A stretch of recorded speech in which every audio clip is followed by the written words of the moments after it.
Hello and welcome to the channel, and welcome back to another brief history of video. Today we're going to be talking about another famous American amp manufacturer, and one that you'll be extremely familiar with if you're into your metal or high gain tones.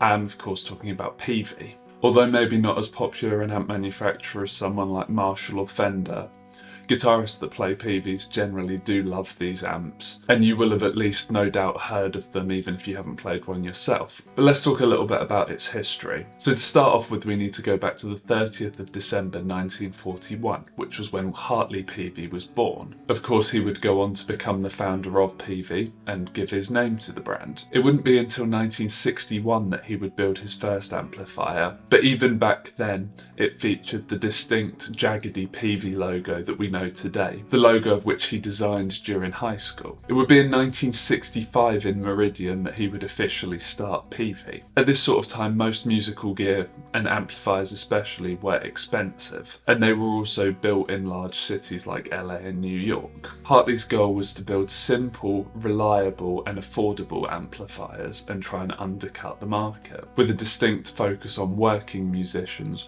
rather than the ultra famous and wealthy. When the company first started in 1965, they only started with two models, both of which were higher wattage solid state amps, a theme that would continue to go on through Peavey's line, and even still today they're considered one of the leaders when it comes to solid state amps. But those two amps originally were the Musician and the Dynabass. To start off with, from 65 and into the late 60s, Peavey operated out of a small workshop, and amps were assembled by hand, but towards the end of the 60s, demand for these amps really began to grow. In the early 70s, Peavey began to develop the Vintage series. This was a 6L6 based line of amps, and they sometimes get compared to Fender Twins, although they definitely have their own distinct sound. Although these first amps were all tube, later amps included a hybrid design utilising both solid state and valves. These all valve earlier amps would be the precursors to what would become the Classic line, which is still produced today. It would be in 1973 that the Classic 30 would actually be launched, and it would be during this time in the 70s that Peavey would really start to expand their production. During this time in the 70s, they would really become a major US producer, but unlike some of the others, they controlled a lot of their own production themselves, and this was something that allowed them to keep quality and reliability high whilst keeping the costs lower, something that was always a key part of the Peavey design. Now, as we go into the 1980s, there was demand for higher gain amps,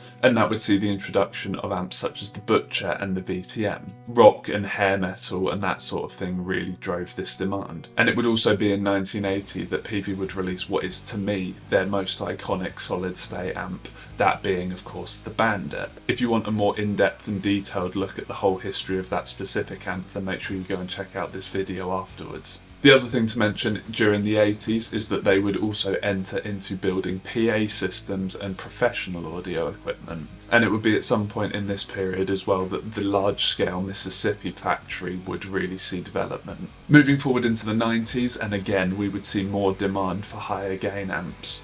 And this really is where Peavey comes into its own. As I'm sure you're aware, Peavey is very much known for their highly regarded high gain amps, and it would be in the 90s where they really found their stride with this. In 1995 they would release the 120 watt 3-channel all-tube guitar head, the Ultra Plus, and of course in 1992, a few years prior, they would release what is probably the most iconic high gain amp, and certainly the most iconic Peavey amp, the 5150. This was of course developed in collaboration with Eddie Van Halen, and like I said, it's legendary in rock and metal circles. In the 90s, Peavey would also expand into some more digital technologies. They would produce more bass amps as well as keyboard amps and mixers, and they would just generally be one of the largest audio equipment manufacturers in the world. Roughly a decade on from the introduction of the 5150, in the early 2000s Peavey would end their relationship with Eddie Van Halen,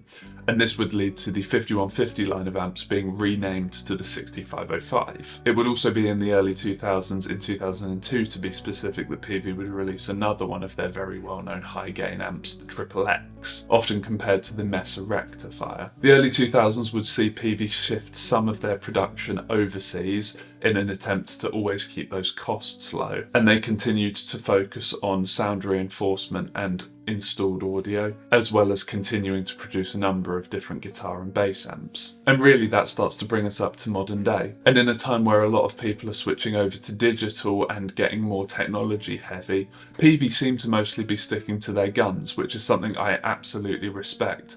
They're still just putting out high quality and relatively cost effective both solid state and valve amps. And you can understand why. With Hartley Peavey still leading the company, and with that initial idea to provide to the working musician and build rugged and reliable but affordable amps, he is still absolutely doing that. And I think that's really why Peavey has a great reputation within certain circles as just being a great company and great quality amps. But there you go, that's just a brief look at the history of the Peavey company. It's a bit shorter than some of the other companies we've covered, and as always I can never get all of the models in here, but I tried to cover some of the important ones at least and just give you a general overview of the company's history. Let me know your thoughts down in the comments below, and as always, thank you very much for watching, and I'll see you in the next one.